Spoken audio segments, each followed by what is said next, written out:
Good evening, everyone. I'm Galina Cody Bereshin.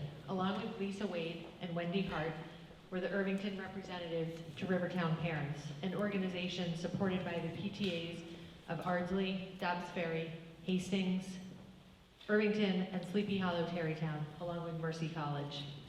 Our mission is to promote and foster parent education by bringing speakers to the parents, students, and educators of the Rivertown school communities. Tonight, we're happy to welcome you to In It Together, supporting and understanding our children's emotional and mental well-being. This event is being video recorded as a resource for our community. We'd like to remind you to please silence your cell phones if you haven't already. The first part of our evening will be our speaker, and the second part will consist of a panel who will answer questions submitted in advance by our audience. If you didn't submit a question and want to, you may take an index card now. The index cards will be appearing shortly. We have already received over 30 questions, so while the panelists have seen all of your individually submitted questions, for the purposes of our discussion tonight, we have condensed and grouped them with other similar questions to allow the panelists to address the greatest number of topics. Any index cards filled out now will be collected at the end of the speaker portion of the evening and added to the pre-submitted questions if they bring up new concerns. We will not be taking questions from the audience other than the index cards. Now I'd like to introduce Juliet Javargas Mizzi-Makowski, the principal of Irvington High School.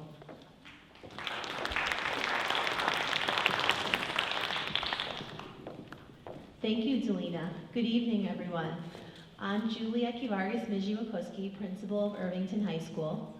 We are thrilled that Rivertown Parents has sponsored this evening for all of the Rivertowns. This is a very important topic, and we have a great panel this evening and speakers.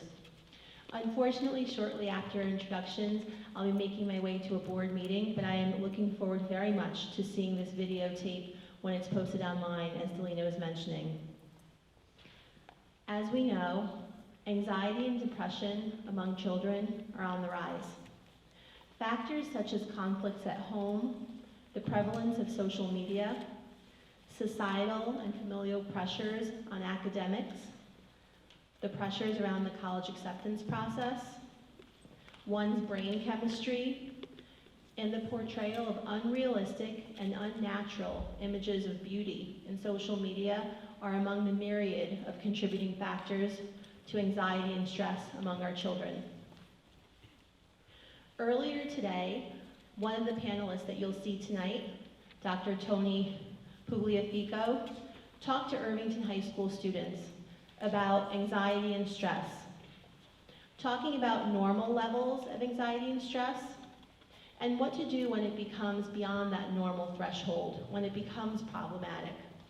He shared tips, tools, and strategies that students could use and talked about resources at the school.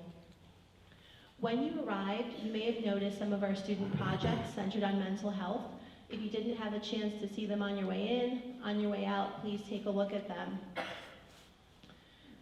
Thank you again for being here, and at this time, it's my great pleasure and honor to introduce our speaker, Randi Silverman. Randi is the founder and executive director of the Youth Mental Health Project, which focuses on increasing awareness and changing the narrative about mental health.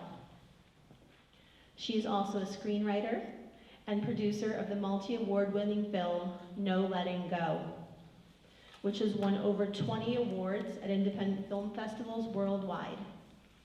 Randi is the recipient of the Mogan Scow Award for Public Service and Advocacy from the International Society of Bipolar Disorders, and she received the Media Award from NAMI New York State. Randi is a graduate of the University of Pittsburgh School of Law and a member of the Board of Directors of the International Bipolar Foundation. Please join me in giving a warm welcome to Randi Silverman, one of our neighbors in Rivertown. Hi everyone.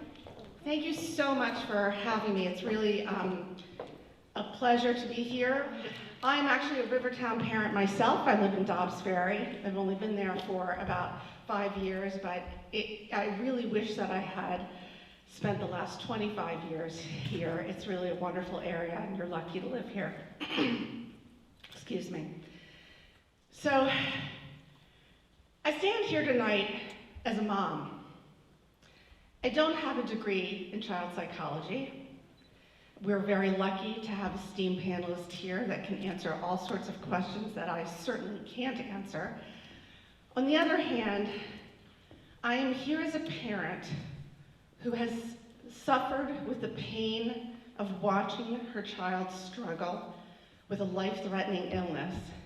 And so I have the passion and dedication from those experiences that it takes to try to do my best to change the conversation and to change our culture so that my son and our children will not grow up in a world where they'll be ashamed of having a disorder that it's not their fault they have.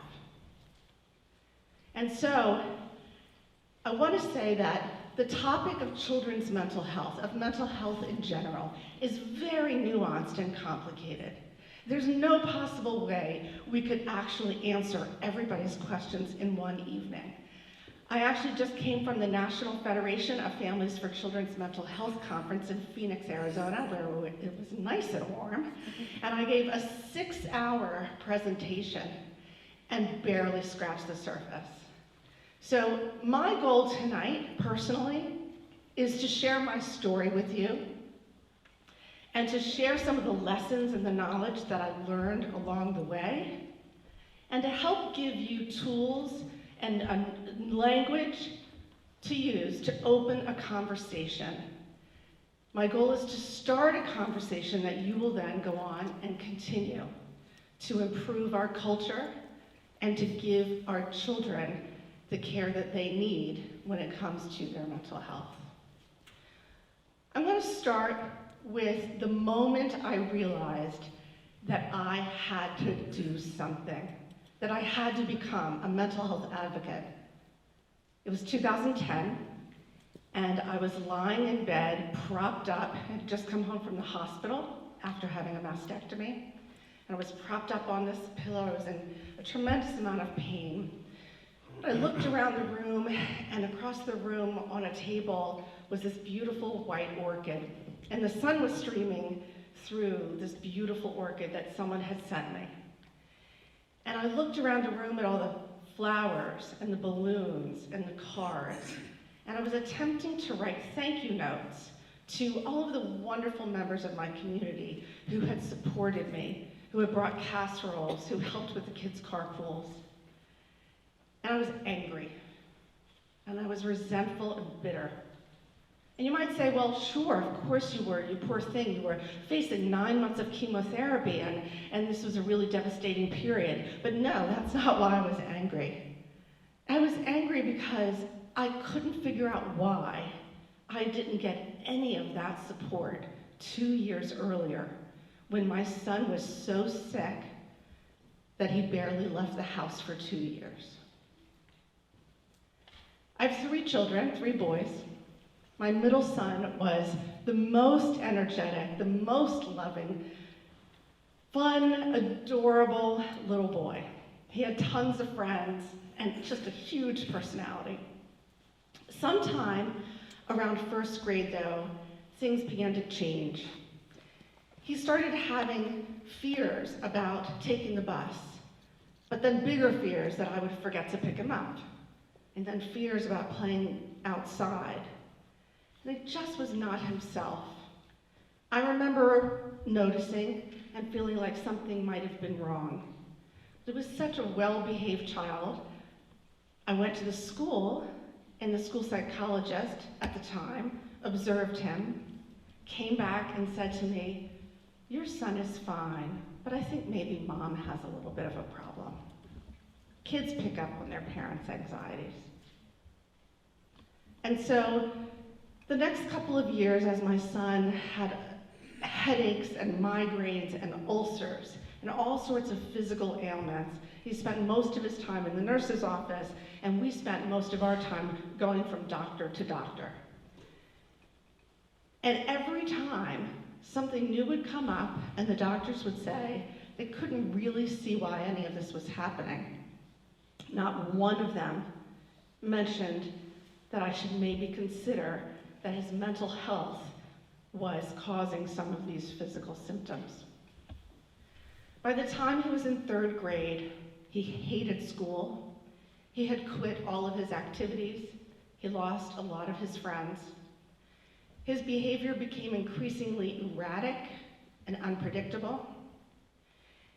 There were times for months on end where getting him out of bed to go to school every morning was like walking on a tightrope. I never knew what was going to happen. I can't tell you how many mornings I would pick my son up in his pajamas and take him to school and meet the school psychologist at the front door just to get him to go. One day, he came home from school and he was laying down on the couch, and I'll never forget this. And he was staring out into space. It seemed like for hours, and I thought, he must be sick, there's something wrong. So I sat down next to him and I put my hand on his little forehead, and he looked up at me with these big brown eyes that had crocodile tears coming down, and he said, "Mommy, I just don't want to live anymore." He was 9. What does a 9-year-old have to be so sad about? We lived in a beautiful house in Armonk, New York, nice neighborhood, happy family, 2 other children who were completely typical. Why was this happening? It didn't make sense. He ended up being diagnosed with anxiety, depression, and ultimately bipolar disorder. He went to a multitude of schools and school programs, spent much of his time at home, unable to leave the house. And the week before his 12th birthday, as his behavior became increasingly erratic and volatile, and I didn't feel that we could keep him or my other children safe anymore, we made the very painful decision to send him to a residential treatment center, which I didn't even know existed up until this time. It was the most painful day of my entire life.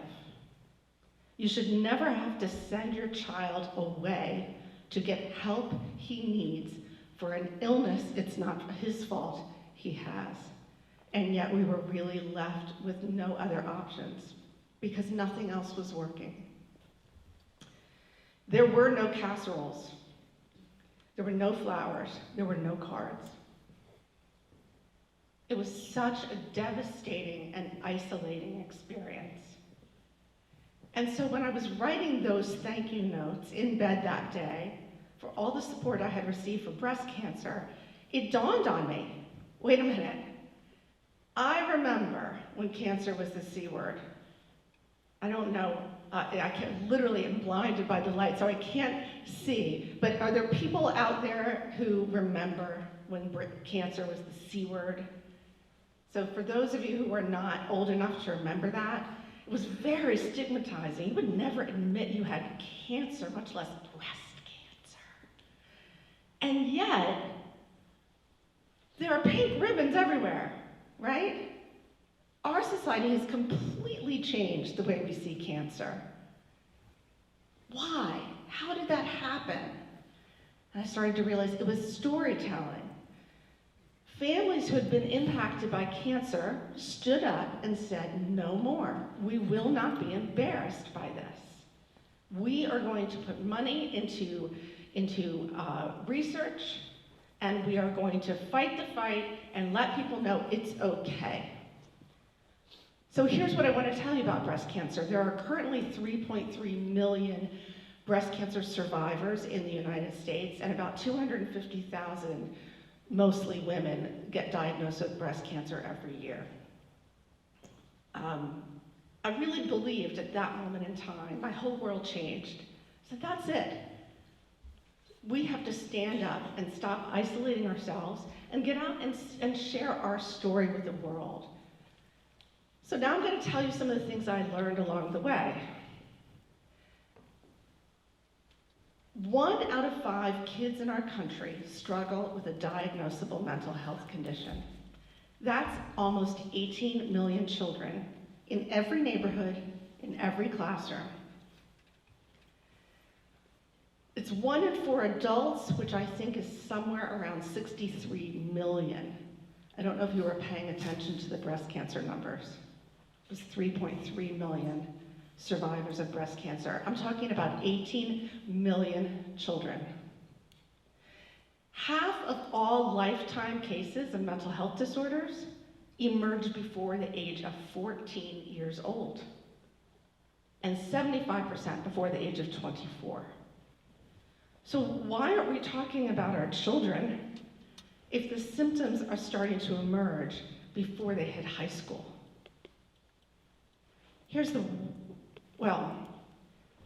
I want you to know how common it is. Mental health disorders are more common than lung disease, cancer, and heart disease combined. Here's the worst statistic.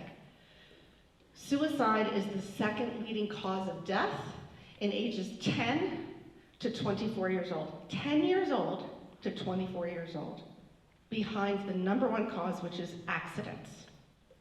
If there was another illness killing our children at this rate, we would be rioting in the streets. But we don't. We don't because, some people say because of the stigma. I think it's much more nuanced than stigma.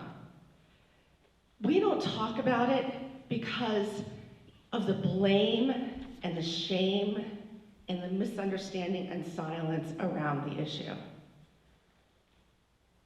So parenting, I assume I have a lot of parents in the room, is a minefield of shame and blame anyway, under the best of circumstances, right? It's just like everything's about shame and blame. So we all do it. I really like to tell you I'm so anti-parent blaming and shaming because I lived with that for so long. But we all do it, right? So picture yourself and you're in a grocery store, right? And there's a toddler or a young kid screaming and yelling because they want a lollipop, right? Causing a complete tantrum. So we all do this. We're so culturally ingrained. The first thing we do, if we don't do it out loud, we do it in our head. We look at that mom. What's she gonna do, right? Here's this kid screaming, I want the lollipop. I'm waiting, right? So, what do you think she's gonna do? All right, she can do one of several things. If she gives the child the lollipop, what's the first thing we think? Spoiled kid. No wonder that kid's behaving that way. I'd never do that. Okay, let's say she doesn't give the kid a lollipop, right? She ignores the kid, completely ignores. Now, a lot of people would say that's good parenting. Do not give in to their temper tantrums and give them any attention, because any attention is attention, and they've got to learn not to do that. But where I'm standing there and I'm watching this mom ignore her kid as the kid's making a complete scene in the grocery store, and I'm thinking, lady, control your kid. Do I have to be standing here waiting for your kid to get out of a tantrum so I can pay for my groceries? Let's say she drops everything and walks out of the grocery store with just leaves her groceries and leaves. I've done that, by the way. I've done that. I think the other thought is, she just really can't handle her kid. So you see, parenting, we believe that a child's behavior is the direct result of parenting. That's what I was brought up to believe. It's my job to teach my child how to behave, especially when they're younger. It's my job to teach my child right and wrong and how to act in the world. And so if you have a child whose emotions are completely dysregulated, and emotions fuel behavior, feelings fuel behavior for all of us, then we assume we should be able to stop it, fix it, change it. But we're not trained. I mean, you know, parenting doesn't come from a manual under the best of circumstances, but what we don't know is that a child's behavior can actually be a warning sign of an underlying mental health problem.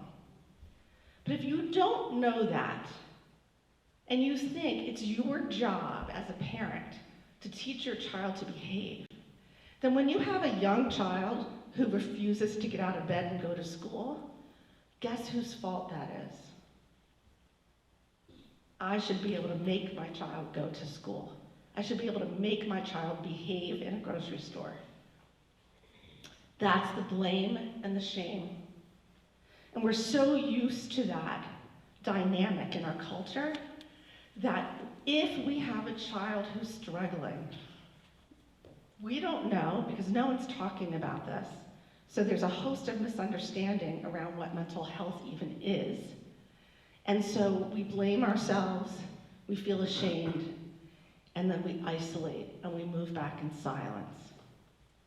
And all that does is contribute to the vicious cycle of keeping quiet about such an important topic. How do we get help for our children for a problem we don't even know exists? I didn't know that when my son was afraid of the bus, that was anxiety. I didn't know that. My husband was pretty sure I wasn't strict enough. My friends all told me about great sticker charts I should use, as though I hadn't thought of that, right? Read better parenting books, go to parenting classes. I didn't know. I was assuming, and everybody else around me also assumed, I just didn't know what I was doing. Now what I know about mental health is very different. So I want to give you some thoughts about how to think about mental health so that we can change that paradigm of blame and shame, right? So that we can talk more openly about it in a way that enables parents to help each other, and teachers to help parents, right? Mental health is actually defined as a state of being. It's a state of your psychological, social, or emotional well-being, and it impacts your thoughts, your feelings, and your behaviors. I like to do this little thing with my high school audiences, but I'm not sure I'll be able to see it, but I ask them to raise their hand if they have mental health. So can you guys raise your hand if you have mental health? It seems like a silly question, right? Okay, most of you raised your hand. That's good. That's good. Because kids will go, do I have mental health? Right? They're so afraid. Because when we talk about mental health, we automatically assume we're talking about like illness and something very scary. But really, mental health lies on a continuum, just like physical health does. Sometimes it's good, sometimes it's bad. It ebbs, it flows, it grows, it changes.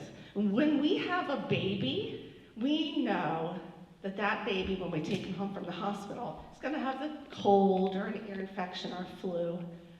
You know, we know when to take him to the doctor. We know that he has a fever, he's going to have to stay home from school. We don't expect his physical health to stay the same all the time. And we're really watching because, God forbid, our child has something more serious or some kind of chronic condition.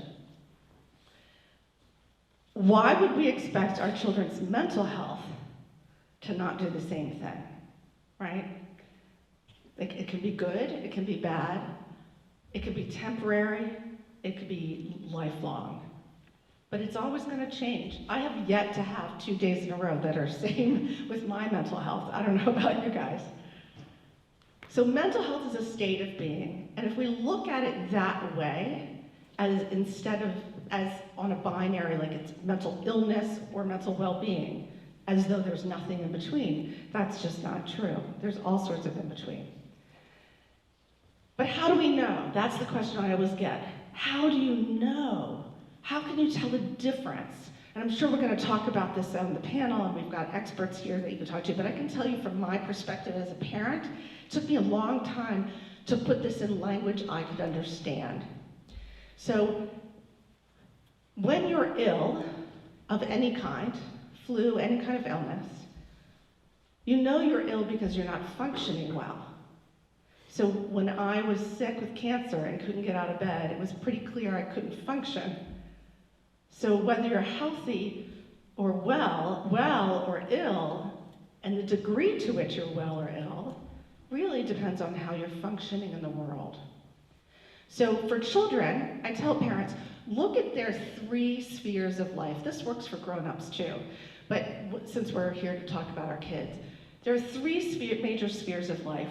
There is their academic life, then there is their social world, their social life, and then there's kind of their interpersonal daily life. That's being at home with your family, taking a shower, taking care of your self-care, brushing teeth, right? So you've got these 3 spheres of life.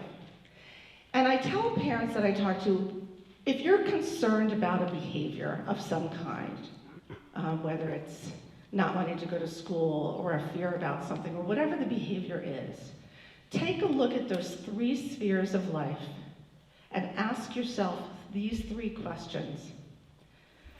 How intense is the behavior?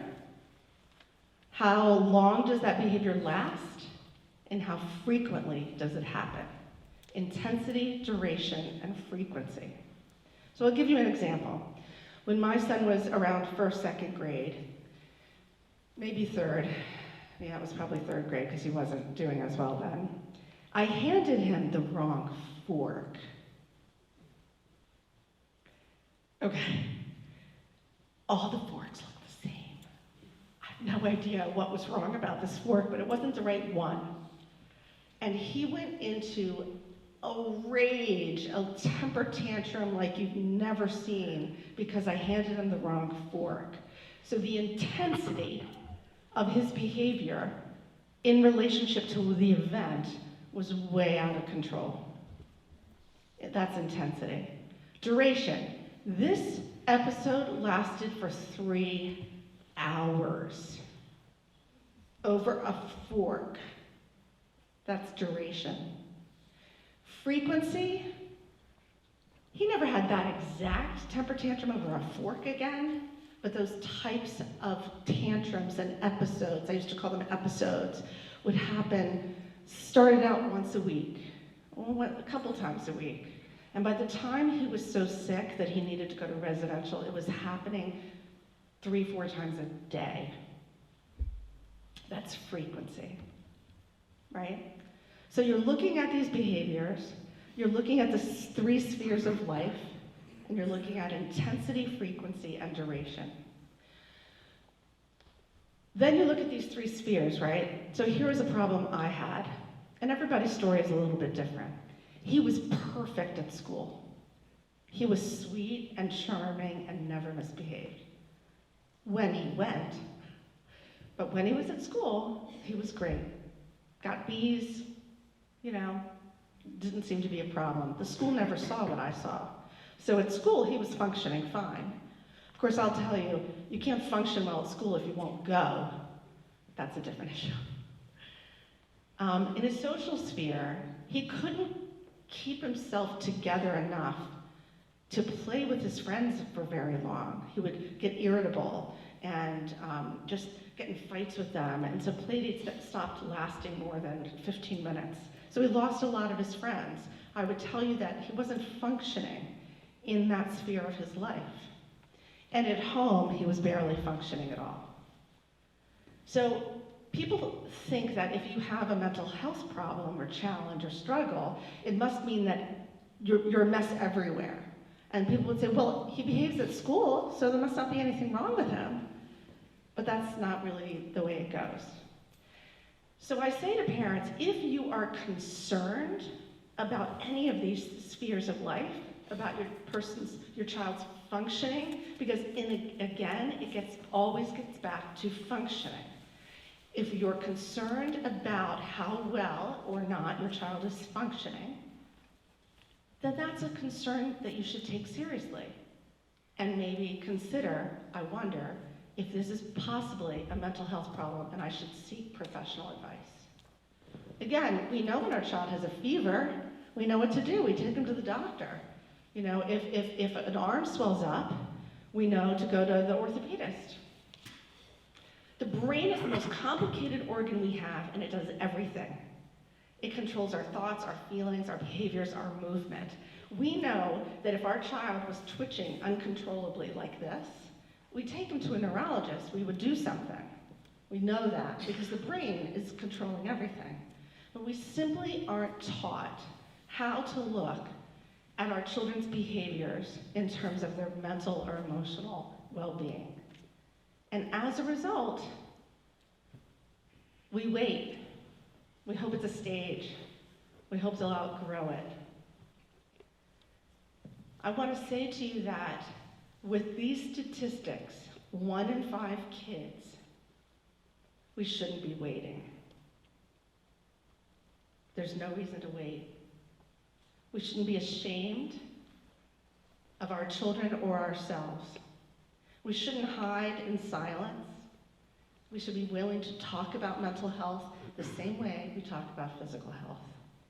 Because our children's lives depend on that. I ask you to help me as you go out into the world and as you talk to your children. Make it okay to talk about their emotions and their feelings and their thoughts. Make it okay to talk about mental health. Because that is where early intervention lies. Early intervention lies with us. I talk to a lot of groups who are like, how is this going to change? How are we going to make a difference and move on into early intervention and prevention like we did with breast cancer? Right? How are we going to do that? We're going to do it with you. Parents need to lead this movement. And we're getting parents and children. We need to not be afraid to talk about our children. We need to not be afraid to let our children learn about these issues. I just had a great conversation with the school psychologist here. Sorry, I don't know where you are. She was telling me how they do health classes here. They have a, 6-week program? How many? A few weeks. Program in health class where they're giving mental health information and teaching your 9th graders about mental health. That's amazing. I can't tell you, I travel the country and there's so many places that they're still not talking about it. So you are really a step ahead here because you have the support of your district. Because I'm standing here and we've got this great panel, there are resources here. There are great programs here. There's a lot to learn. Knowledge is power, and it's okay to learn about it. So I challenge you all to learn as much as you can about mental health and to go out into the world and not be afraid to talk about it. So with that, I'm done. Thank you so much for having me, and thanks for being on this topic. Thank you, Randy. We're now going to begin our panel discussion. Again, all the questions you'll hear were pre-submitted and they've been edited or combined with other questions. If at the end of tonight you still have questions or concerns about your child, please follow up by contacting either your child's guidance counselor, school psychologist, school social worker, student assistance counselor, or pediatrician. Our moderator this evening is Gail Krieger. Gail started in Irvington in 2007 as a part-time chairperson on the Committee on Preschool Special Education and has been the Director of Pupil Personnel Services since the 2017-2018 school year. Gail has a background in speech pathology and special education with an undergraduate degree from Pace University and master's degrees from St. John's University and the College of St. Rose. Please join me in welcoming Gail. Thank you. Thank you, Delina. And again, thank you all for coming. We have a great group of panelists here today, and I'm very excited to introduce them all. We're going to start with Gina Menendez, who's the Irvington School District social worker, and she supports our students and their families in grades K through 12. Gina has expertise in the areas of social emotional learning, mindfulness, family systems, keeps going, crisis intervention, response to intervention, loss, trauma, and autism. She's especially sensitive to the needs of children who find the classroom and school environment tricky to navigate due to rigorous academic and social demands. Gina is a dedicated professional who is skilled at developing relationships throughout the community, which contribute to her tremendous ability to support students, their families, and her colleagues.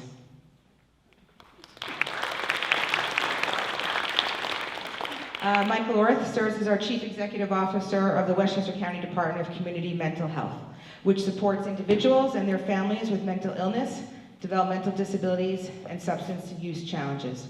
Michael has worked collaboratively with our children serving systems at a federal, state, and county level, and is active on many committees, including but not limited to Westchester County Suicide Prevention and Awareness Task Force and the Westchester County Response to Opioid Task Force.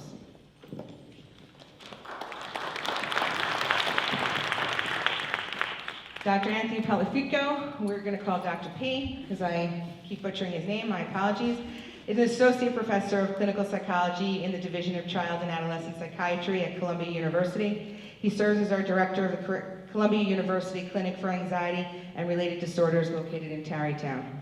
Dr. P's work focuses on the assessment and cognitive behavioral treatment of anxiety disorders, obsessive compulsive disorders, school refusal, and related service disorders.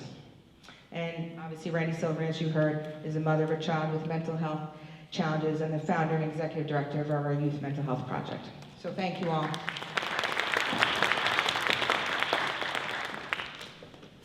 So I'm going to echo what Randi said. Please forgive me, the lights are quite bright. And we do have some questions, so I'm going to jump right in. And our panelists are going to share the microphone and answer your questions. So under the category of moods we've talked about, I am seeing recent changes in behavior, saying hurtful things and not being respectful, not helping out at all, and quitting a sport, teams, and changing of friends. How do I address all of this? So I can get started. I'm Mike. I have a feeling a lot of my answers today are going to start with, as Randi said already, because it was just such a wonderful accounting and a lot of information that's just so relevant and important to what we're talking about today. But regarding this question about seeing behavior changes in our kids, and particularly irritability, isolation, and withdrawal, those factors are often factors, warning signs of depression. They may be. Irritability is a biggie though, particularly in our kids and our adolescents, particularly in our teenage boys. A lot of times depression can look at like irritability more so than sadness, and we will see withdrawal and isolation as a red flag for depression as well. So it comes down to persistence, as Randi discussed before. If you're seeing these behaviors that are more long-lasting, that are more than just a week, a season, what have you, it could be helpful to speak to a professional, or at least to kind of get more information, because they could be the starting signs of just some mood disturbance. So, we also see these things in teenagers. We see irritability, that's kind of standard. We've said before that like 13 through 15 should be its own like section of the DSM, just because we see so much mental health. But that being said, if these problems are lasting, we're seeing the impairment, it's getting in the way at school, at home, or socially, they could be the signs of a mental health problem, and not just that normal teenage angst, irritability, and kind of shutting the bedroom door and not wanting to talk to anybody. Well, I think what I'd like to add, it's in the title of tonight, we're in this together. And so once you start noticing that, reaching out to the school, we're here to be partners, and we might have other insight. So we have staff who are also coaches, who know the coaches, and so as soon as you have a concern, the sooner you reach out, the sooner we can jump in and also share our observations. So I just want to, we're in this together. So, just reach out to the school. That's why we're here. I know I've spoken a lot, but I just want to comment on that. It's really important. We're so afraid that we're going to be blamed, right? And we're so afraid as parents. But I have a lot of parents who are very secretive and don't want the school to know things. And I always say that the worst thing you can do, the worst thing is to not engage with the school. The school needs to know. And once I realized that myself, and realized that we really need to collaborate with the school, the doctor, the teachers, to all put our heads together about what's going on without blame, without blaming me, without blaming the teachers. You know, it's sometimes children struggle for no reason, really. Sometimes it's genetic. So there are a lot of reasons that a child can struggle with mental health. But I so highly encourage parents to not be afraid to go to the school, because they're at school all day, and the schools are going to see something different. In my case, it was the opposite, but nonetheless, I needed the school's help, and when I reached out for help, I got it. I got it from the school. So you're in a great district. All of these Rivertown districts are great. Don't be afraid to do that. Just to add, while we're talking about early intervention, because it is so critical, I'm just so impressed with the turnout today, so I really appreciate all of you engaging in this conversation. But what we also hear, especially with younger children, there's so many opportunities along the journey.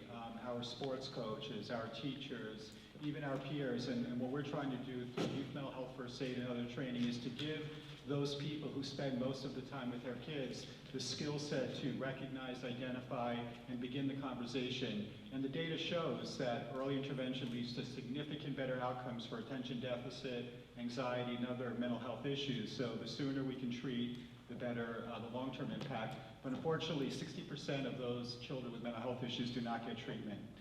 So obviously, we need to identify, look at the symptoms, and be able to open that conversation, which is critical. Great. Our next topic, anxiety and depression. My child refuses to go to school, and each morning is a struggle. What resources are there?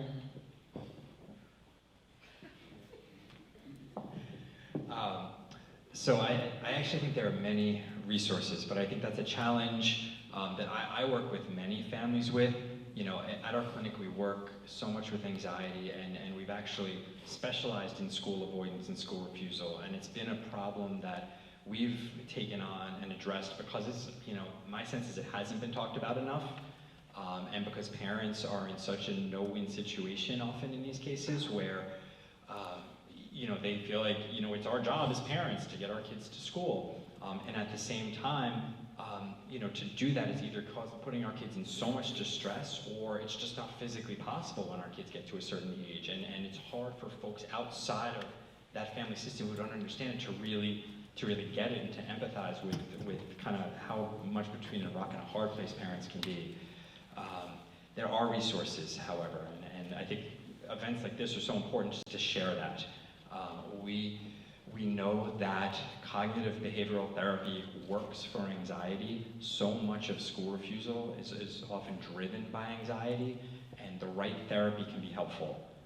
And in case I don't have a chance to say it later, if you are seeking cognitive behavioral therapy for anxiety, make sure you're asking not just for cognitive behavioral therapy, but for exposure-based cognitive behavioral therapy. That's kind of the magic component that really helps. And many folks out there will say they're doing cognitive behavioral therapy, but won't do that exposure piece, which is really kind of guiding our kids to start gradually facing their fears and learning that they can do it and building that resilience, and also guiding us as parents in terms of how to model that and how to support our kids with that. So cognitive behavioral therapy is a biggie, and it's one major resource and treatment. I would say school is another wonderful resource. You guys are, it's been said already, but you know, we're lucky to live in this area.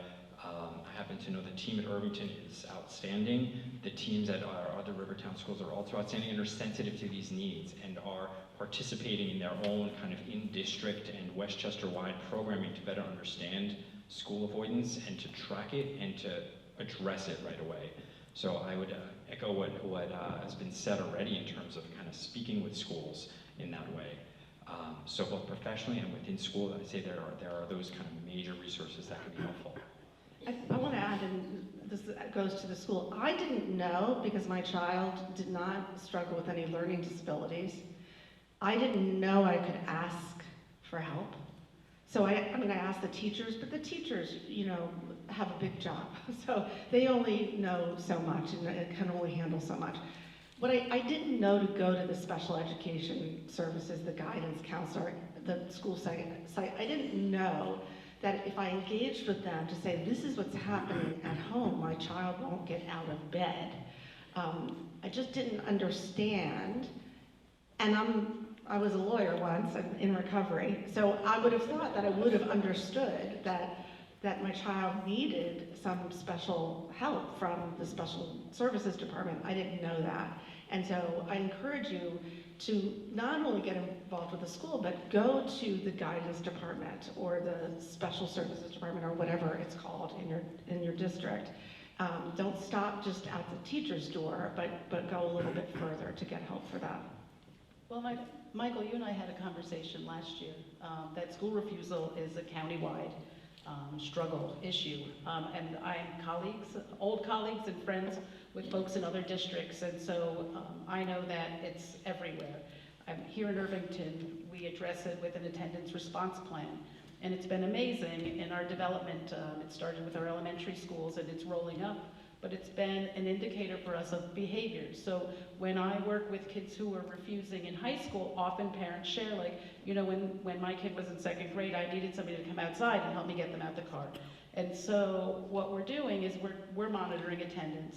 We're reaching out, we're contacting families, we're having conversations with students, and it's been really amazing because what we're finding is that kids are saying, I'm being teased, I'm having bus issues, school is really hard for me.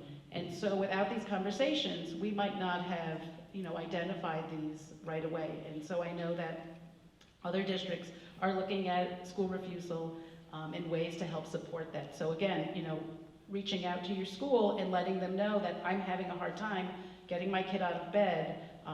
We are all working on trying to help support families. There's amazing resources available through the county that we can access after we've tried our own interventions, if they're not successful. But we found that school refusal is definitely an indicator for some kids of some bigger issues.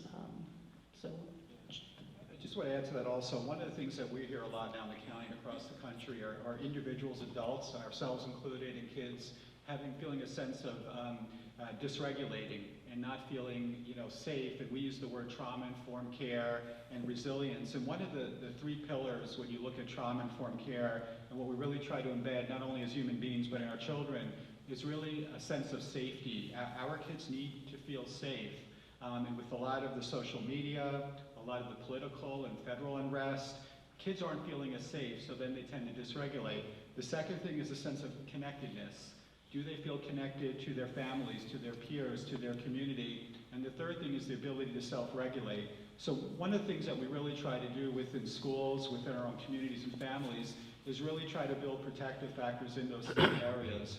Are we as a community connected to our young people? Are our sports and faith-based connected? Are our kids have the ability to self-regulate, whether through mindfulness or other experiences? And then imagine if there's a young person who does struggle with anxiety or depression, how much more difficult it is to achieve those 3 areas. But that's what we're seeing a lot across the county, across the country, are kids who are really dysregulating in the absence of those 3 areas. So as many protective factors, as many kind of really tapping into their resilience is something that we all can do as parents, as communities, and as schools to achieve that goal. All right, on to our next category of self-harm. What are the types of self-harming behaviors kids are engaging in? Where can I get help? And should I let the school know? So yes to the school, I will start. no. In terms of types of self-harming, I mean, we can get into the wide array. I think there's numerous ways in which kids do self-harm. we can list them. I think the most important thing is just to be available as parents. We're not always going to know for parents, because kids are really good at hiding the things that they don't want us to know, whether it's self-harming, whether it's drinking, vaping, what have you. But just classic things to look for. It's kind of cliche, but if you see scratch marks, cutting is a common self-harming behavior. We will also see headbanging. We will see kind of, other behaviors of those kinds. I think the method matters less. I think what matters more is the function. Why is our kid trying to hurt themselves or actually hurting themselves? And asking those questions, being willing to ask those questions, even if we know in the moment we're going to get just a lot of anger or rage. Asking that question then lets our kids know that mom or dad or whoever is open to this conversation. They want to help, and at a calmer moment they might be more willing to talk about it. We're lucky that we have treatments that can actually address this behavior. There's actually a very specific type of therapy called dialectical behavioral therapy that has been designed to help with emotion dysregulation. We are actually very, very lucky that we have, one of the co-founders of this treatment for youth in White Plains, and their clinic specializes in dialectical behavior therapy for adolescents. So the resources are there for us, but it really, I would say the first steps are having communication, being willing to ask those hard questions, and also just being available. And then should we speak to schools? Yeah, because I think communication, whether it's self-harming, whether it's school refusal, whether it's depression, if parents and school and child and potentially treatment team are working together, so much more gets done than in each of these pieces are working in silos. And my quick PS on that is, if you're picking up self-harming or some of those pieces in your kid, chances are someone at school is as well, and they, everyone might be addressing it in their separate ways. Working together can almost always kind of address those problems more effectively. Okay. On to social situations. This is a big question. How do I support my child in very tough social situations when friends suddenly cut him out, or following kids that may not be good for them, dealing with peer pressure, bullying? Okay, so being the parent, not the expert, it is so painful to watch your child in pain. It's so painful. And we just want to fix it, right? We want to help them. So sometimes we overdo that. What I mean by that, first of all, how do you support your child? You allow them to feel their feelings. They're allowed to be mad, they're allowed to be hurt, they're allowed to be sad, they're allowed to be angry. They're allowed those feelings. Don't try to fix that. Just allow them to be with those feelings and know that you're there to listen. You can't fix that, but you can allow them the space to feel. So here's the thing about resilience. Resilience comes from difficult problems. That's how our children build resilience. From failing, from messing up, from having problems with friends, and learning how to cope through it and survive it. I don't know about you, but I've learned my best lessons through my most painful experiences, and our children are the same. We so badly don't want our kids to hurt that sometimes we don't allow them to go through those necessary growing processes and painful experiences. We try to fix it. I can tell you, when my son was dealing with school refusal and I didn't even know what school refusal was, I'd sit on the edge of his bed and I'd say, well, why don't you want to go to school? And he'd say, well, the teacher gave me too much homework. And I'd say, well, I'll call the teacher. I'll get you a tutor. I'll help you with homework. I'll call Johnny's mother. The kids are mean. I just wanted to fix it. And I didn't do him any service by trying to do that. My intentions were good. I was in such pain watching him. But if I had understood more about mental health and realized that this was a manifestation of anxiety, perhaps just letting him talk about how he felt, right? I did have him in therapy, and sometimes it worked, sometimes it didn't. I'm a big believer in cognitive behavioral therapy. But just letting them feel what they feel and letting them have bad days. And knowing that even though it's painful, it'll be okay. My kids are adults now, and I can look back and see that those experiences, especially the painful experience with my middle son, my other two children learned so much about life from all of that pain and are really strong, resilient young men. And they said they wouldn't change it. I mean, of course, we would all like to take away my middle son's, disorder, but that they recognized what a gift it was for them to be allowed to experience difficult times. So. I just want to add also, I know Kelly Murphy, the psychologist here at Irvington, I talked about this before, allowing our young people, students, to experience some failure, mishaps, and going back to those pillars of resiliency and trauma, really having a sense of safety to mess up and feeling connected to those who will help them during those difficult times. And I think as adults, we can also model through our own experiences, our own challenges, using feelings, words to describe situations. We as adults can model some of that as well.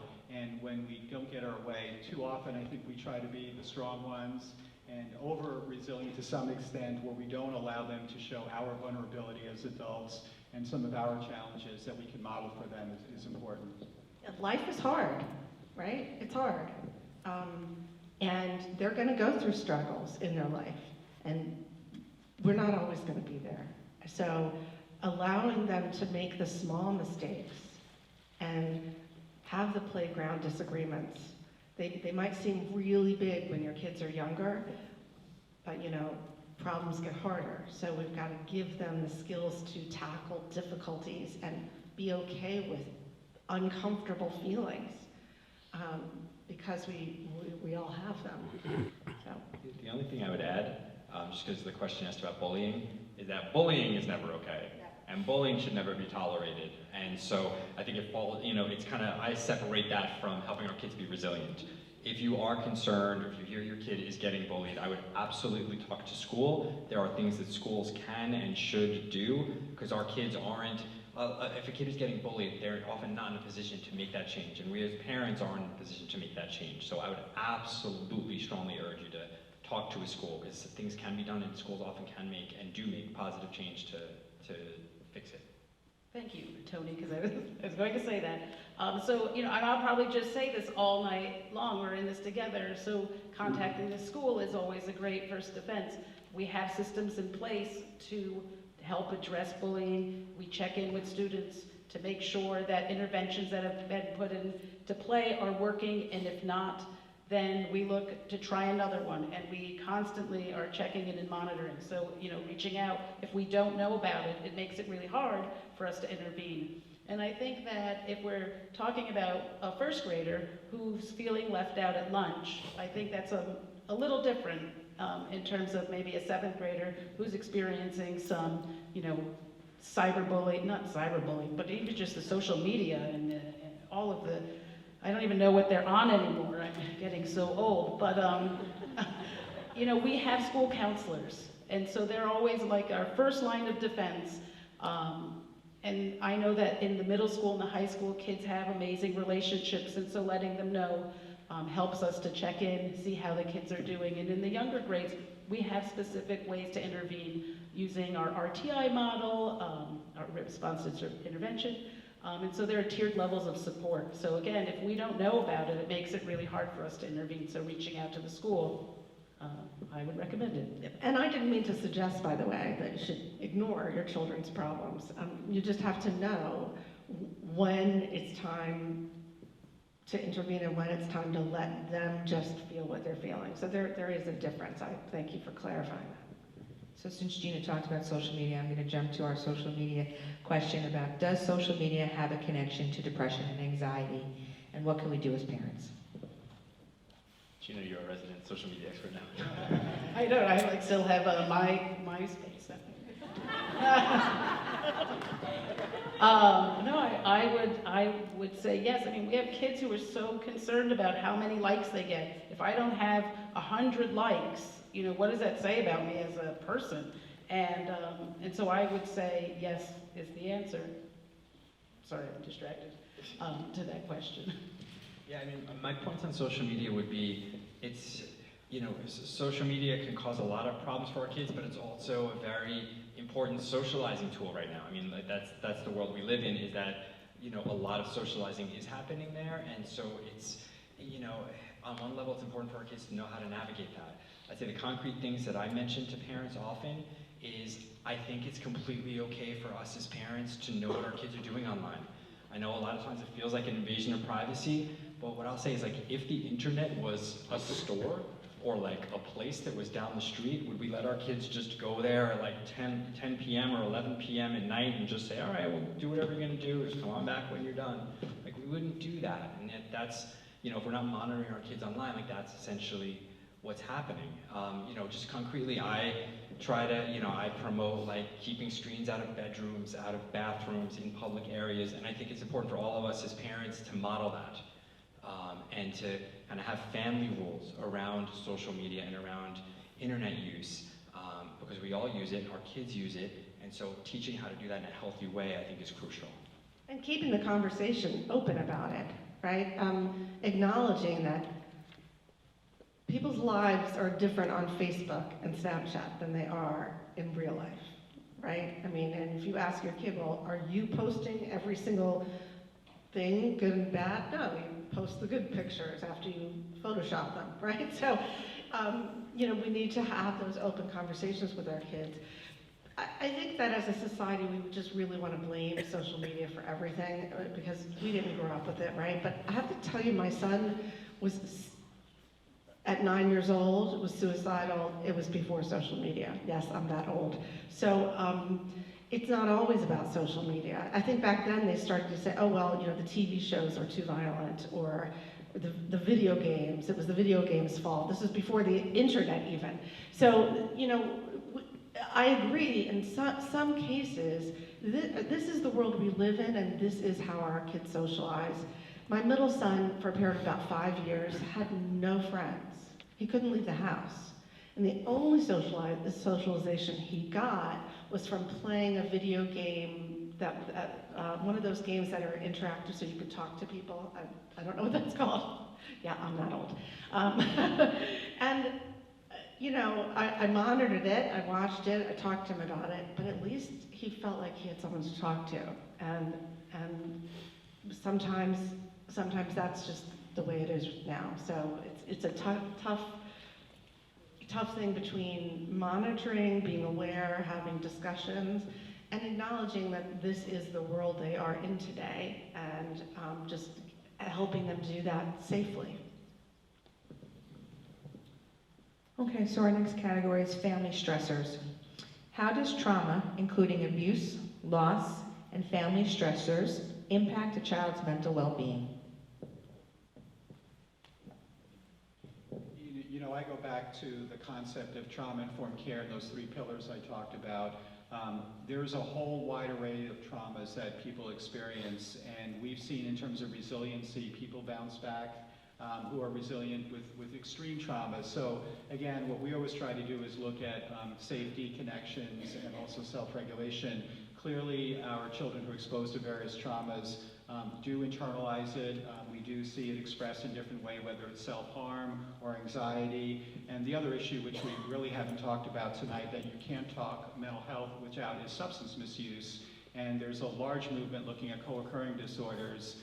Many of our children, adults who have mental health issues self-medicate, so there's a high correlation between substance misuse and mental illness. And for those individuals who over time engage in substance misuse or alcoholism, that turns into a mental illness. So one of the things that I think Westchester is leading the way in New York State and the country is this movement called CODA, Co-Occurring Disorder Awareness. And I know Stephanie Marquezano from the Harris Project is here, where we're working with every high school. We did a youth summit where Ardsley was there, Irvington was there, who am I forgetting, Dobbs Ferry was there, and 40 other high schools where young people are having the conversation about their mental health and also their relation, or not having a relationship with substance misuse. But a lot of that stems from family trauma, domestic violence, and the impact, and whether someone experiences mental health issues or also self-medicate. So clearly it has a major impact, all those systems and and someone's mental health.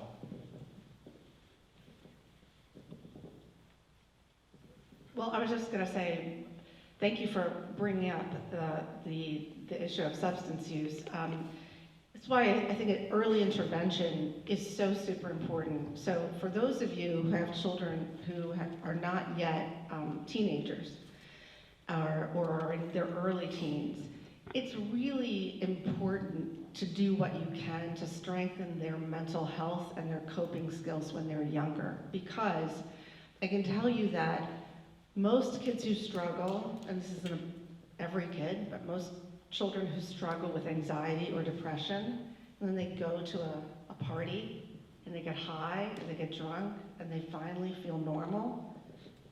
That's what they think. And then, it spirals out of control. And so one of the best things we can do is when our children are younger is to pay as much attention as possible to strengthening their mental health and coping skills, because co-occurring disorders is a massive, massive problem. And it does make sense if you're a person who struggles with social anxiety your whole life, and then you start to drink, suddenly it's a maladaptive coping skill is what it is. So thanks for bringing that up. Just to piggyback on that, as a little detour, but in Irvington, in other neighboring districts, kids are learning. There's a big social emotional learning initiative.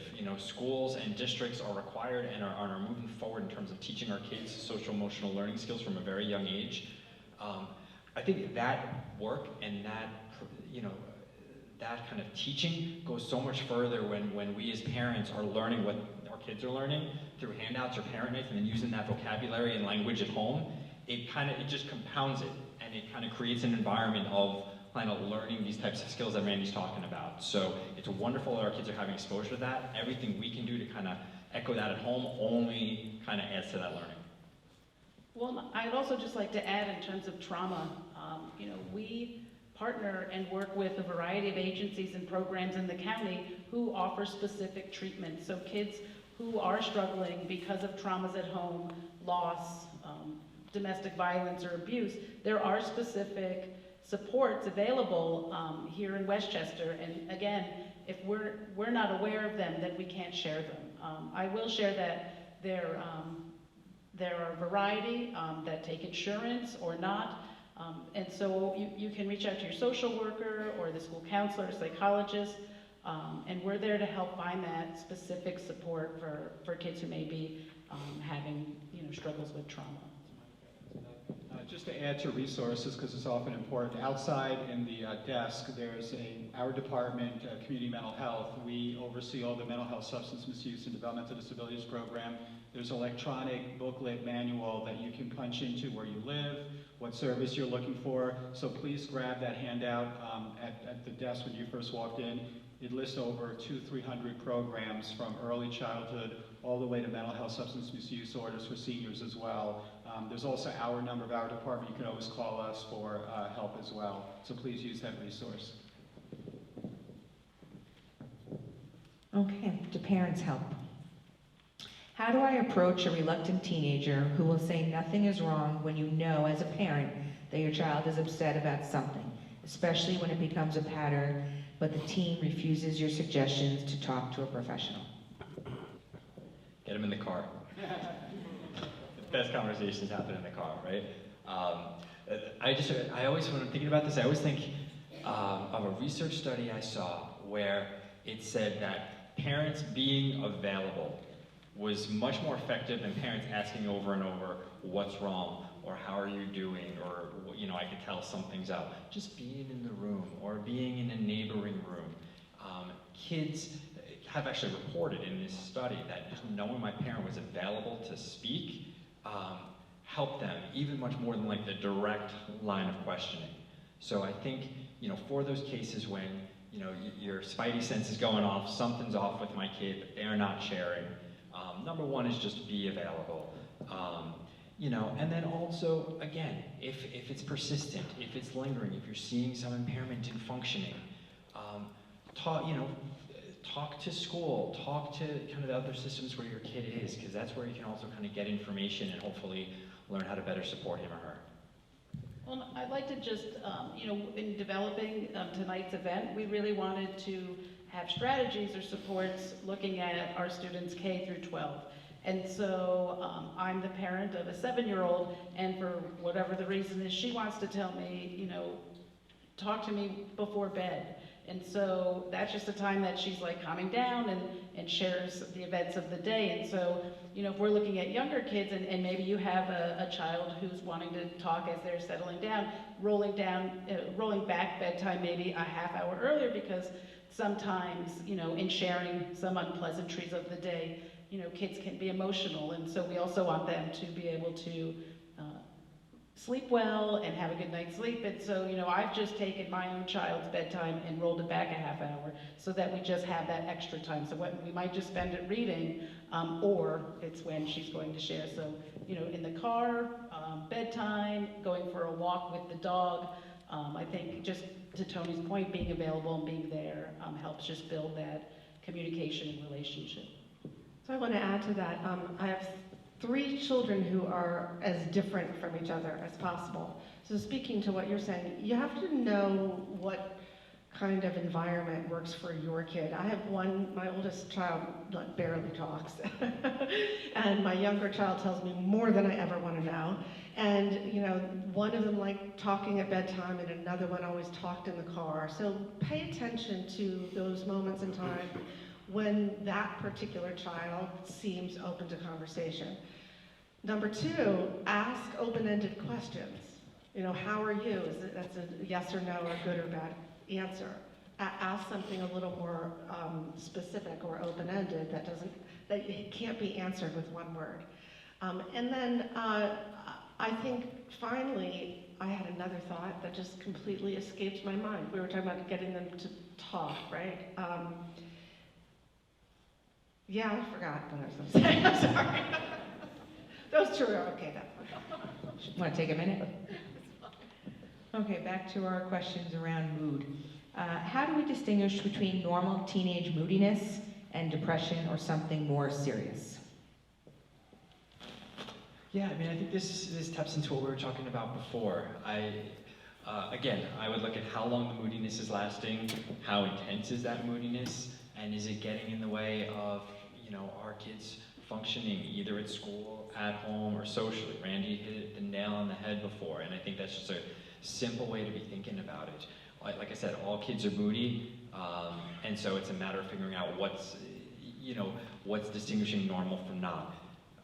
And if it's hard to make that call, talk to school or coaches or folks around your kid just to get other perspectives. And I would even take that approach before, as a step even before seeking professional consultation. I remember what I was going to say, and it was related to this actually. It's a tough question. How do you get your child to talk to a professional and they don't want to go? But that was part of that other question. It's a really hard thing. I'm going to go back to normalizing the conversation at home and making it okay to talk about mental health the same way you talk about physical health. And saying to your kid, listen, our brains don't always work the way we want them to. And sometimes our mental health is impacted by thoughts and feelings and behaviors. So if you're having thoughts and feelings and behaviors, it's kind of like you have a low-grade fever, you'd go to the doctor, right? Or if you broke your arm or you weren't sure, you'd go to the doctor. If you're concerned, all you have to do is be a little concerned to check in with the doctor. If you're concerned you have strep throat, we go to the doctor. So psychiatrists and psychologists and therapists, I tell especially little kids, they're feelings doctors, right? That's what they are. And there's nothing wrong with going to check it out. It doesn't mean there's anything wrong with you. It doesn't mean that you have some kind of disorder or you're abnormal. We're just going to check it out because we want to care for our mental health the same way and our brain the same way we care for our physical health. So that actually has worked for me several times. So again, I get back to don't hide from the school, don't hide from your kids that these are okay things to talk about. We are adding to the stigma and the silence and the misunderstanding. The more quiet we keep about it, and the more something at home that we should be ashamed of. So practice talking about it in a healthy way, and there's some great materials out there from a lot of different organizations. The Youth Mental Health Project, we've got tons of free downloadable materials on our website that contain easy to use language, and can give you different things that you can explain in a logical way to kids so that they understand that going to see a mental health professional isn't any different than going to see a dentist or an orthopedist or anything else. So our next question is back to our anxiety and depression category. My child feels tremendous pressure and anxiety around getting good grades and is afraid of not getting into a good college. What do I do?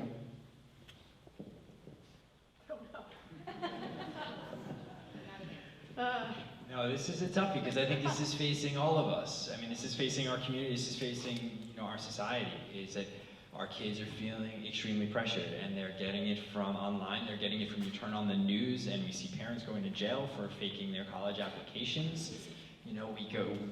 But they hear it from their kids, and the way our students are talking with each other is from an anxious place. What did you get on this test? I don't know, what did you get on this test? And where are you applying? Or kids, there's a culture of just like extreme competition where every kid feels like they're in this, in a rat race to get to college.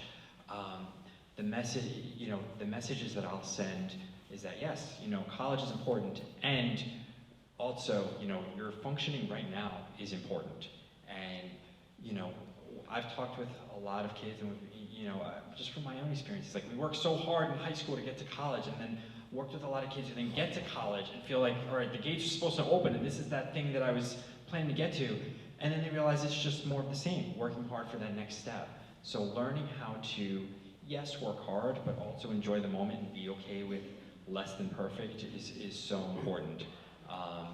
There was some data we talked about today at our earlier talk, which showed that that there's a program in Stanford called the Challenge Success Program, and they've compiled research that shows that college selectivity, how selective a college is, actually is not associated with general well-being later in life, with job satisfaction, with overall life satisfaction.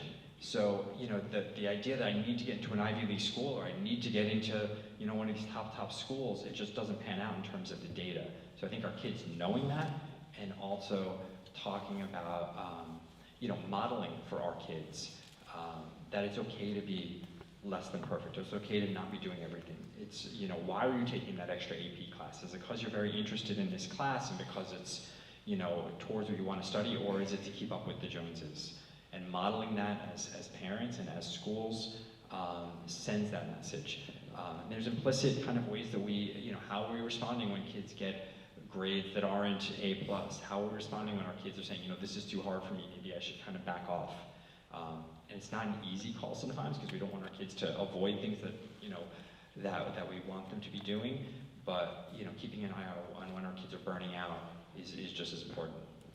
And even if you're the most laid-back parent in the world and just always says to your child, we don't care as long as you try your best and it's okay to get C's, and all of that, there's still all of this other social pressure that they're feeling, even if, as a parent, you're not putting that pressure on them.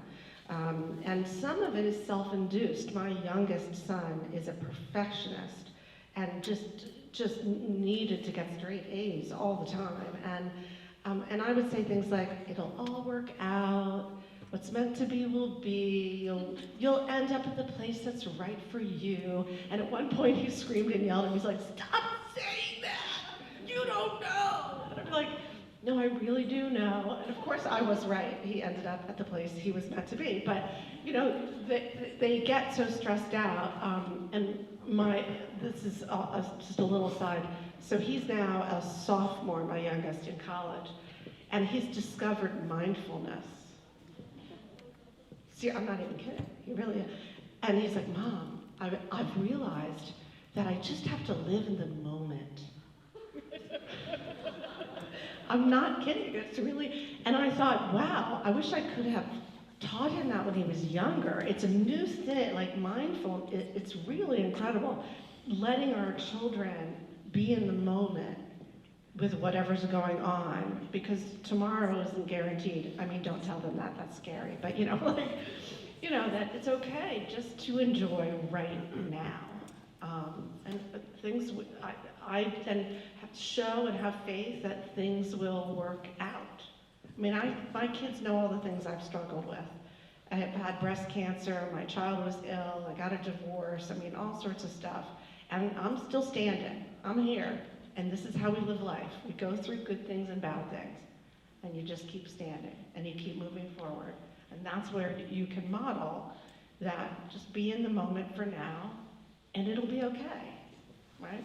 I guess sorry, I'm being a mic hog, but I just remembered one point, just in terms of the college piece and the stress, is just how, not necessarily what we're saying, but what are we doing?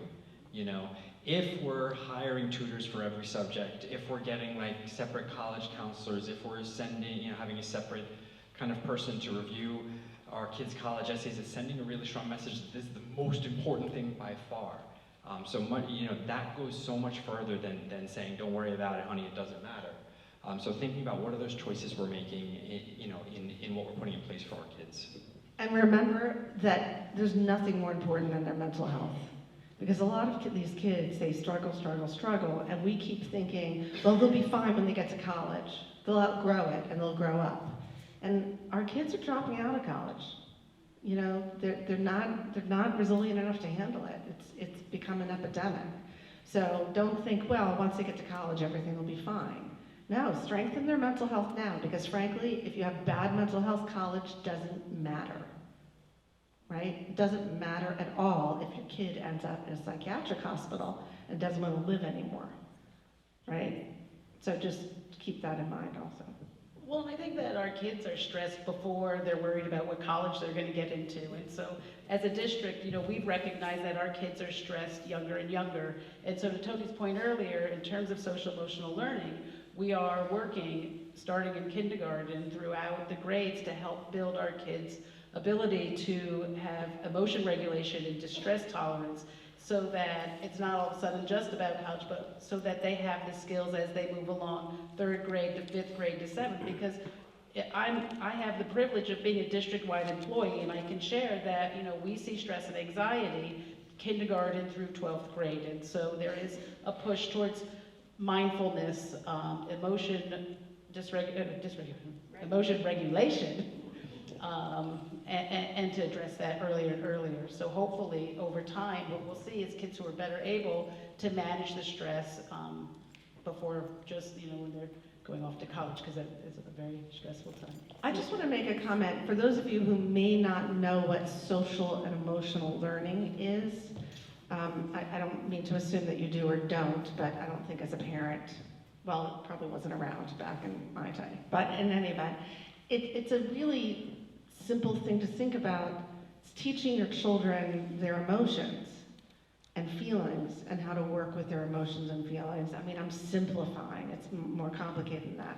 But if the school district is getting involved in incorporating social emotional learning throughout the day or in certain classes, it is really important that you learn as parents what that is and what that language it is, so you can back that up at home. I think it's really important. The other thing I missed if I didn't talk about are also our social structures, and for those of you who are big sports fans, I'm a big sports fan, is even looking at our sports activities and really how competitive they've become. And if your kid who's 6 years old doesn't make the A team, there's such a high dropout rate. It should be a place where we experience, where we play, where we get guidance, and we also learn emotional regulation. And just imagine if you have a kid who has anxiety or depression and you're isolated from the team now, you're not allowed to play and the coach doesn't explain why.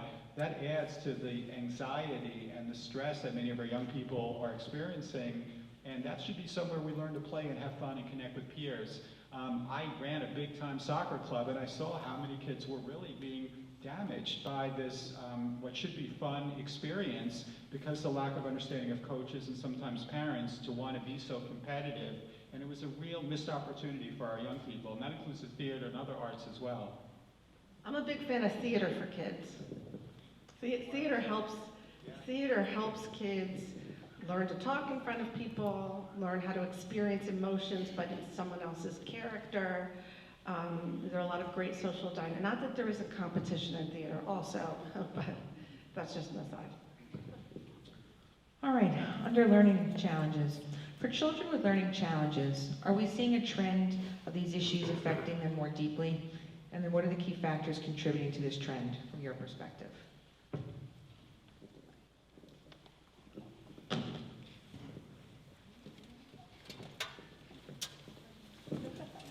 Who have learning disabilities, and yeah, I mean, clearly, you know, part of individualizing a plan is looking at what learning disabilities may exist and how are we supporting that disability. Are we creating more anxiety? Are we creating more stress for the child? But I also think just as importantly is really how to explain to parents what some of the issues are, how do we do modification, what impact does that social learning disability have on their emotional wellness. I mean, that should be part of a real comprehensive discussion, but clearly there's a correlation. We also know that kids who have an IEP, an individualized plan, who have mental health is also probably the most challenging, the highest dropout rate. So we definitely have to address and treat both the learning disability and the emotional component as well. Yeah, I would only add that, you know, we do see a higher incidence of anxiety and depression in kids with learning disabilities, and when trying to determine what are the appropriate supports and accommodations, it's really important to look at what are the function of those supports and accommodations. A lot of times, you know, we'll want to throw everything, just to have every support possible for a kid, but sometimes those supports can actually prevent them from facing situations that may be stressful but important, like taking timed tests or, you know, learning how to handle certain situations. So I think it's important to have that honest conversation with the school district and with you know, potentially a treatment team or a neuropsychologist about what exactly are we looking to accomplish with these supports. Will it help, you know, it should be able to help them, you know, manage their disability, but not to have them avoid or escape tough situations. Or even the anxiety they feel for being pulled out of class, for instance. Or my son had speech therapy and they would only do it during recess, so he missed recess, and that had a really tough, I mean, that had an impact on his mental health. So working with the school to make the school aware, yeah, kids who have disabilities, I mean, it's pretty logical, right? If you're struggling with any kind of disability and you're going to school and you know, that impacts how you're functioning in education. And the reverse can be true. So my son was struggling with such severe anxiety that he'd take a math test, for instance, and he'd get to 3 times 3, and even if he knew 3 times 3, he'd panic. Oh my God, I forgot 3 times 3. Oh my God, I can't do this. I'm horrible, I'm stupid. It completely shut down and failed the test. It took me years to figure out that was anxiety. That's what was happening. So it's really important to watch the intersection of various other issues and how they intersect with a child's mental health. You know, and the question addresses special needs, and so one trend that I'm seeing is students who have a diagnosis of autism and then are also having some psychiatric struggles, and then working between 2 systems. And so I will share that there are 2 systems, right? There's OPWDD, and then there are countywide supports and balancing and figuring office for people with developmental disabilities. And then the county also has supports that support psychiatric needs of students. And so those systems don't always align.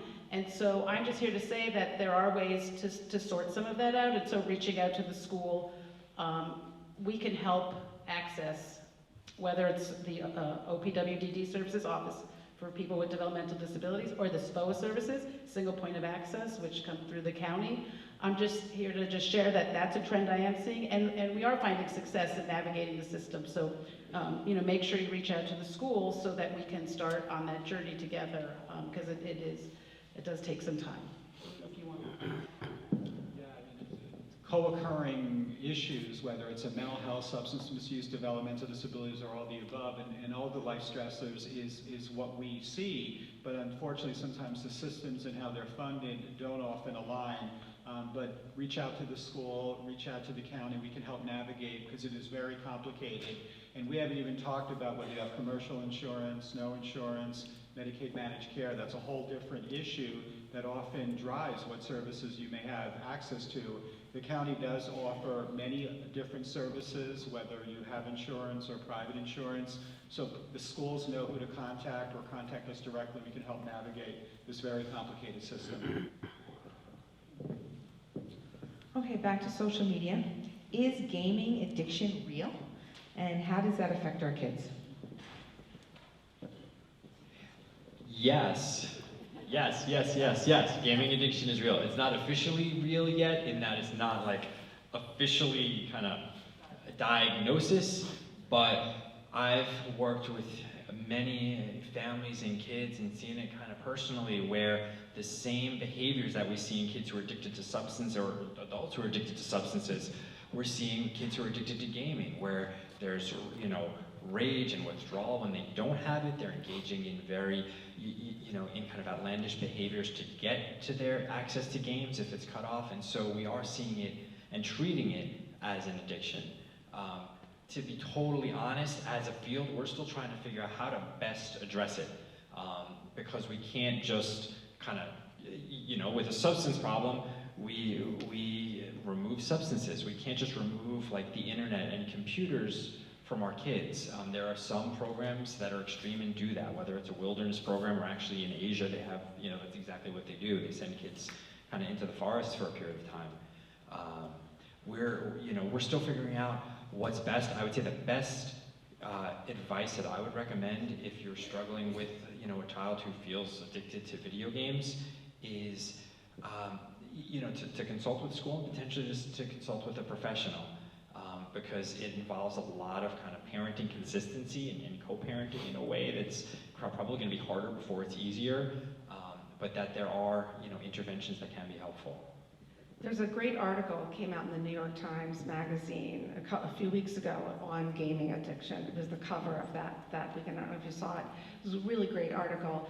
It's a behavioral addiction. It's a behavioral type of addiction. We're used to thinking of addiction as only substances, but it's a behavioral type of addiction. And I would just advise you to go back and think about functioning.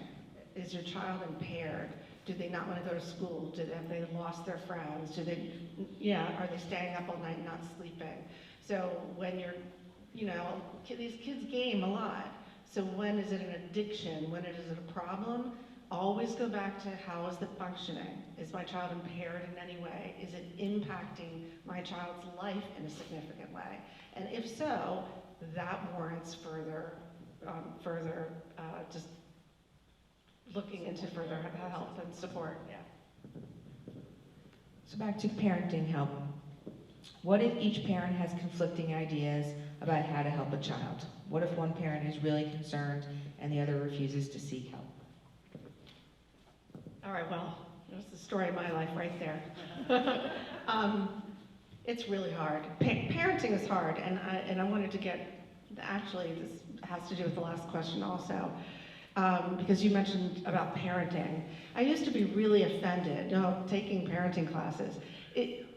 Parenting a child who struggles with mental health, mental, emotional, behavioral health problems takes a very different skill, and it's not the kind of skill that's just intuitive.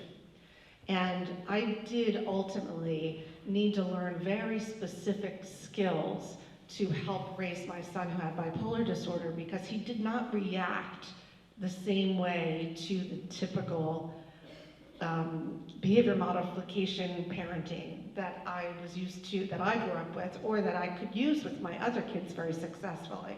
So,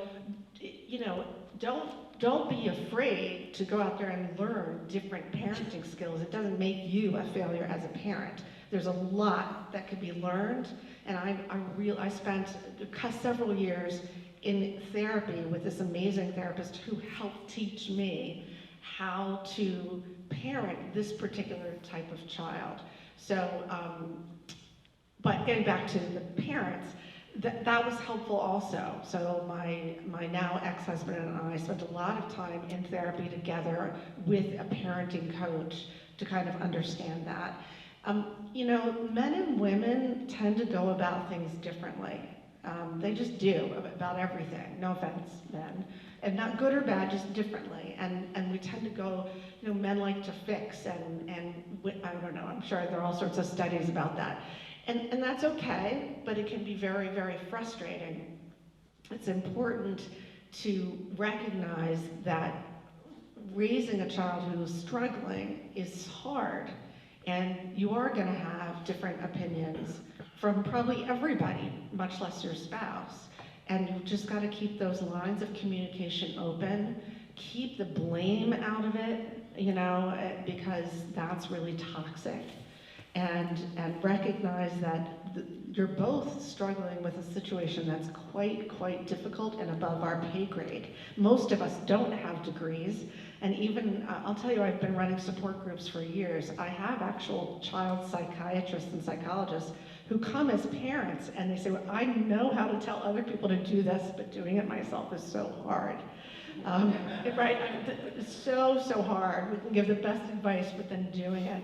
So I highly recommend support groups if you're not sure and you're concerned. There are some really good support groups out there, and for couples to go together to try to understand each other's perspectives. So anyway. No, it's a really thorny issue, and I think Randy brings up a lot of great points. The few concrete things I would add is, you know, to be mindful of, you know, your partner's family culture, because we're all coming from different family cultures, different ideas about what it means to get therapy or to be involved in therapy, and, you know, no one is right or wrong necessarily, so just try to understand that before saying, like, it's got to be this way. If you're having trouble kind of getting your partner on board with the idea of seeking help for mental health, I would, you know, offer to kind of allow your partner to be more involved in the process, take ownership over kind of what level feels all right, you know, and to be willing to compromise. I would say like a B- plan that you're both on board with is going to work so much better than the A+ treatment that one of you is not. And for those of you out there who may be kind of really skeptical or less, you know, less willing to seek mental health treatment, and I get it, it's a big step to kind of have that same approach of just understanding family culture and to be willing to, you know, to compromise. Like, where's that middle ground that we can agree to, you know, to both be able to support our kid in the right way.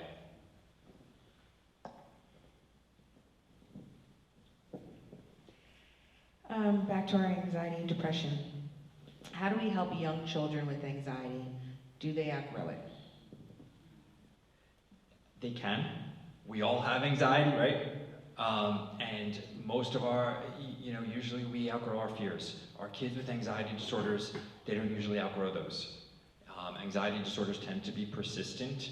What the exact specific fears may change from developmental stage to the next, but what we know about anxiety is it tends to stick around and is actually associated with higher risk for depression and substance abuse and kind of mental health problems into adulthood. So we do want to address it early if it's meeting those criteria for being a problem, for being a disorder. But I'd say one of the most important things we can do is sort of, I'll call it like a coping model. To ourselves as parents, be willing to talk about times we're dealing with anxiety and how we handle it, and the times when we're able to face a fear, and the times when maybe we don't face a fear that we'd want to as well as we'd want to, and talk to our kids about why. A lot of times our kids see us as almost like, you know, masters of anxiety, you know, like no one understands it, but you know, being able to see that our parents are dealing with anxiety and struggle with it really normalizes the process, and then they can see like, hey, how is mom and dad handling being brave? I would say, you know, the other kind of basic tenet is to guide our kids in facing fears and support them in doing that and validating and being empathetic about it, not being dismissive of their fears, but guiding them to face their fears, whether it's sleeping alone, whether it's kind of you know, walking on the same side of the road as a dog, whether it's going to that kid's birthday party, even if we're not going to know anyone there right away. And understanding, I know how hard this is, I get it, and I know you can do this. And allowing our kids to feel that distress and anxiety builds that resilience, and it's always harder on us as parents, but it builds our resilience too. And I think anxiety is the most common mental health disorder, particularly among children. And it is the most treatable as well. Early intervention for anxiety makes a huge difference and can really prevent it progressing into something more serious. So the earlier you get to it, the better. And I always tell parents, if you're asking a question, if you're asking me, should I go seek help?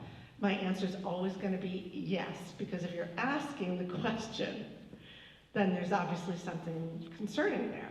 So why hesitate? Like, don't ask, just do it, just go, right? So if it's a question, go check it out. You wouldn't stop yourself if you were questioning whether your kid's arm was broken. You'd go get an X-ray, right?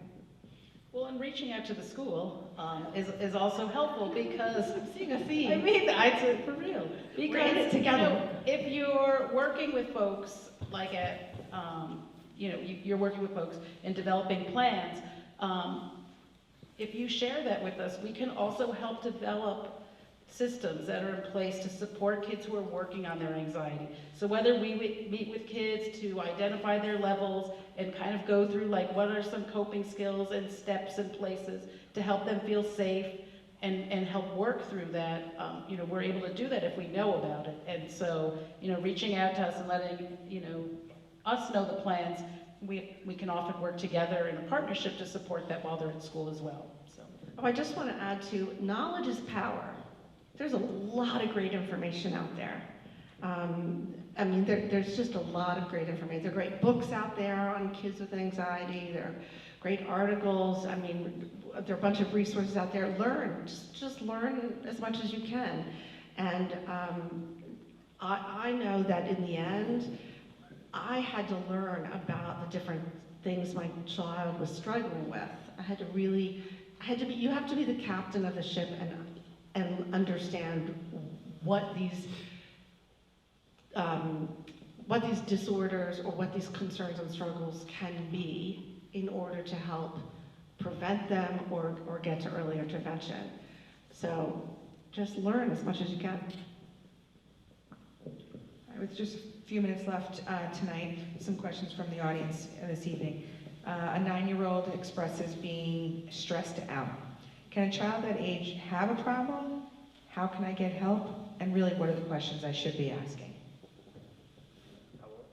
9. Yeah, no, it's sad, right? We don't want our 9-year-olds to be stressed, but many of our 9-year-olds are stressed, whether it's social pressures or academics or just just like genetic loading for anxiety. I think we've touched on some of this, but what are the questions to ask? I would keep it open-ended. I would kind of ask him, hey, what's going on for you? What's one good thing and what's one bad thing that happened to you today?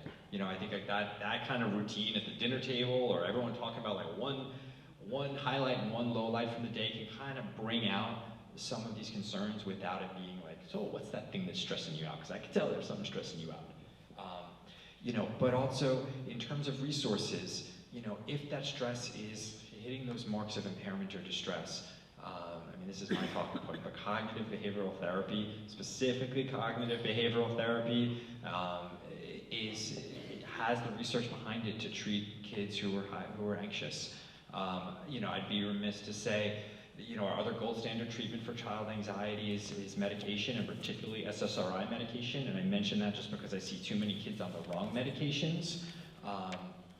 But those are our 2 gold standard treatments for child anxiety. So if your kid is like carrying that stress, not just for a week, not just for a season, let's say, but persistently, that's when I would be considering one of those 2 treatments. And what the American Academy of Pediatrics says is, for mild to moderate anxiety, try that therapy first, because it does help with the majority of kids. But for severe anxiety, or when anxiety is persisting even after receiving cognitive behavioral therapy, that's when medication can be helpful. So I just want to point out, for those of you who may not know what cognitive behavioral therapy is, because I didn't, it's, and I'm going to simplify it, so if I butcher it, please correct me. Better than me, because I'll get too technical. But just in layman's terms, it's not, I grew up thinking all therapy was you lay on a couch and the therapist is behind you and you tell about your childhood. Cognitive behavioral therapy isn't talk therapy, although certainly there can be a component of talk therapy. It's really retraining the brain. So if you think about all of these things as the brain kind of needs help learning how to think differently, cognitive behavioral therapy gets at the root of what's going on in the child's thoughts and helps give them skills to retrain the way they're thinking so they're not anxious. I'm just trying to describe it in layman's terms. Yeah, no, it's about just teaching kids to think flexibly, and I think a big part is also teaching how to respond flexibly in our behavior. So with anxiety, what we'll do, if a kid has a fear of dogs, we're getting out of the office and we're we're first looking at pictures of dogs, bringing in stuffed animal dogs, but then we're going and That's we're the meeting exposure dogs. therapy part. Yeah, and for depression, what we know is that behavior activation, actually kind of changing that pattern of isolation and withdrawal. So we'll work with kids on problem solving and how to kind of plan different kind of activating events, whether it's at home or with friends or otherwise, because we're changing that pattern. So it's very action focused, it's very skills focused. It should involve you guys, particularly for younger kids, so you can kind of coach and support at home. And it's typically time limited as well. So it's definitely not your grandmother's therapy. Yeah, it's not the way it used to be. There are a lot of different types of therapies to learn about, and they're fascinating. It's not what I grew up thinking of as therapy, and especially for children. There's some just great treatments out there. So we don't realize that, again, because we don't talk about mental health, so we don't know that there are treatments for mental health, and we don't know that there are treatments that really can make a big difference. So that's, again, getting back to knowledge is power. And I just wanted to make one comment about medication. I never understood what that meant, the wrong medication. So one of the first medications, well, let me back up. One of my other sons has very severe ADHD, and he was actually put on an ADHD medication that triggered a very serious case of anxiety for him, to the point of OCD. So that medication did not work for him. It was the wrong medication. It ended up causing other problems.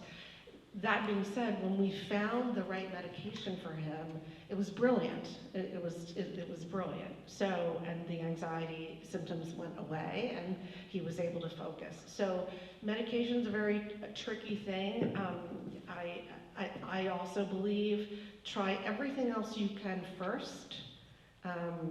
Mindfulness, CBT, whatever, nutrition, try it all. But sometimes there is a genetic component where having medication doesn't cure or fix, but it enables the child to get to a place where they can accept the treatment and work with the skill building. And sometimes they're too anxious to do that. And so think of medication as kind of taking the edge off. That takes time. Right. And medication management takes time. And it's exhausting. One of the things, not to get too into it, but we talked about a 9-year-old experiencing stress. There's a lot of science now coming out about even 0 to 5 and the developing brain and the impact of various stressors around the infant, whether it's a depressed parent or whether it's an environmental stressor, and the impact it has on the developing brain. So yes, even a 1-year-old can experience a form of stress related to brain development that has a significant impact. So those are things that we need to be aware of as a society, as a family, that has tremendous impact long term. And because we all have mental health, you're born with mental health, just like you're born with physical health. So it starts right away. And on that note, I am going to say thank you to all of you. First of all, thank you to all the panelists. I think you've all brought some amazing experiences to us as a community. And obviously, I want to thank the Rivertown parents as well. We are all in this together. I feel everybody has said that, but I wanted my 3 seconds to share that as well. We all are in it together to help all of our children. So please always feel free to reach out to the school. Let us help you, and we will. And we will help your children. That's the most important thing. And one final note for our Irvington families. I just want to remind you all that IASC's event tomorrow about what every parent should know is right here at our theater from 6:30 to 8:30. Thank you all very much for coming tonight.